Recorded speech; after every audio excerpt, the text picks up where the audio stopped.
Assalamualaikum warahmatullahi wabarakatuh. Halo semua, bertemu lagi dalam video Pak B. Jadi pada video kali ini Pak B akan membahas salah satu materi biologi yang dipelajari di kelas 10, yaitu materi klasifikasi makhluk hidup.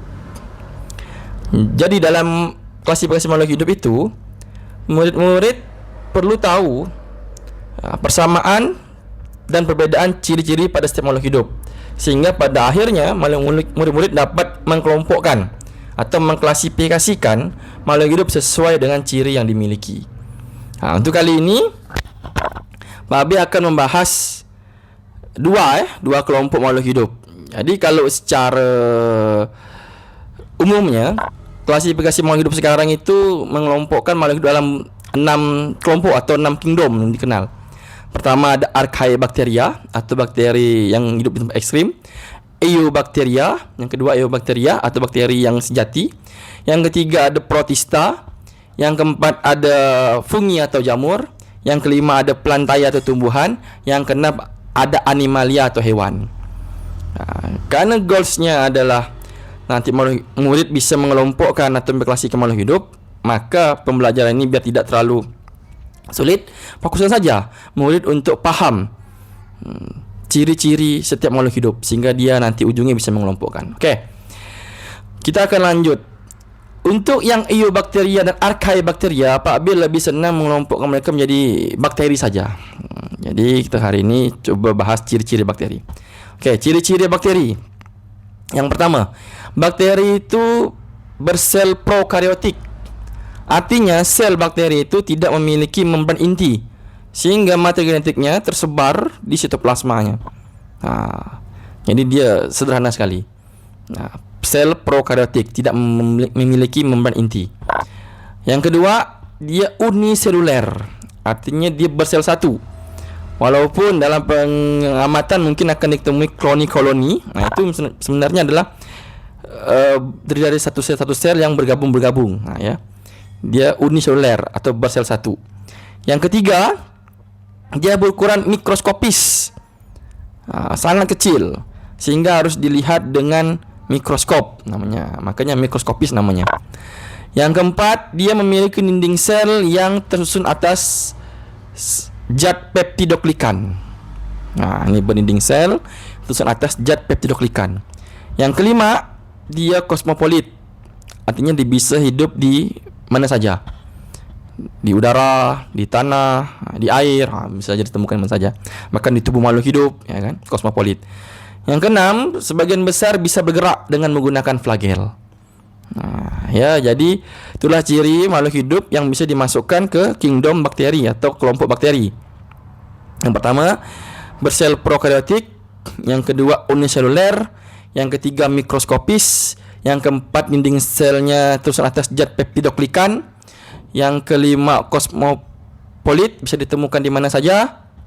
Yang keenam, berbagian besar bisa bergerak dengan menggunakan flagel. Oke, kita akan bandingkan dengan satu makhluk hidup ini, yaitu kelompok dari Protista. Jadi harus ada pembedanya. Kalau biar tidak bisa masuk ke bakteri, masuk Protista. Jadi Protista ini, kalau dalam literasinya atau literaturnya atau referensinya, dia itu berasal dari bahasa Yunani yang berbahasa bahasa Yunani yang itu protos. Protos itu artinya pertama atau awal mula. Jadi Ernest Haeckel, penelitian Ernest Haeckel itu yang meneliti itu pada tahun 1866 itu mengelompokkan semua makhluk hidup bersel eukaryotik yang paling sederhana dalam kelompok ini. Jadi makhluk kingdom ini atau kelompok ini menampung semua makhluk hidup eukaryotik sederhana, yang tak diterima di kelompok lain. Tapi dia beda dengan bakteri. Kenapa? Ciri pertama, dia bersel eukaryotik. Kalau tadi bakteri sel prokaryotik, dia tidak. Dia bersel eukaryotik, beda sel dah. Jadi apa tu sel eukaryotik Pak B? Jadi sel eukaryotik itu sel yang memiliki membran inti. Jadi nampak inti sel karena dah diselubungi oleh membran inti. Selain itu juga pada sel prokaryotik ini, sel prokaryotik pula. Sel protista ini, ya. Pada sel protista ini karena dia eukaryotik, dia memiliki organel sel lainnya. Seperti mitokondria ada, badan Golgi ada di sana. Maka dia memiliki vakuola kontraktil, vakuola makanan. Jadi lebih lengkap selnya dibanding dengan bakteri. Satu, bersel eukaryotik. Yang kedua, kelompok makhluk hidup ini ada yang uniseluler, ada yang multiseluler. Dah agak beda dengan si bakteri. Kalau bakteri hanya uniseluler, kalau ini uniseluler dan multiseluler. Ada yang uniseluler, ada yang satu sel, ada yang multiseluler. Ya. Terus yang ketiga dia terbagi menjadi 3 kelompok lagi. Jadi ada protista yang mirip hewan, protista yang mirip tumbuhan, ada protista yang mirip jamur. Kenapa dia bisa masuk ke tumbuhan, hewan dan jamur, Pak B? Kerana dia memiliki ciri yang berbeda. Contoh, pada protista yang mirip hewan, walaupun dia sama sifatnya kayak hewan, heterotrop, makan makhluk hidup lain, terus bisa bergerak, tapi ketika menjadi organisme, dia tidak bisa seperti hewan. Hewan itu lebih lengkap organ-organnya, lebih kompleks, maka tak bisa masuk ke sana. Terus yang protista mirip tumbuhan, Pak B, sama. Contohnya itu kalau kalian pernah makan rumput laut, itu kan tak bisa dibedakan mana akar, mana batangnya, mana daunnya kan. Sedangkan yang masuk tumbuhan itu secara jelas bisa dibedakan organnya, akar, batang, daun. Bukan ada organ reproduksi, bunga kan. Terus yang mirip jamur, Pak B, protista mirip jamur juga tak bisa masuk ke jamur. Karena apa? Ada perbedaan. Salah satunya pada perbedaan yang mencolok adalah spora protista mirip jamur itu bisa bergerak, sedangkan spora pada jamur tidak bisa bergerak. Itu ya. Terus kalau lihat dari beberapa protista juga ada memiliki dinding sel. Dinding selnya berbeda dengan dinding sel pada bakteri. Dinding sel sebagian besar protista atau protista yang mirip tumbuhan itu dia mengandung selulosa, mendekati dengan tumbuhan malah.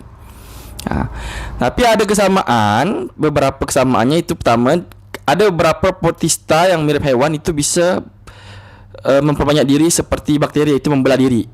Contohnya di amoeba. Tapi ini tidak bisa memasukkan ke bakteri karena dari pertama udah beda. Pertama ada sel eukaryotik. Jadi secara umum ciri-ciri protista pertama, satu, dia bersel eukaryotik. Yang kedua, dia uniseluler atau ada yang multiseluler juga.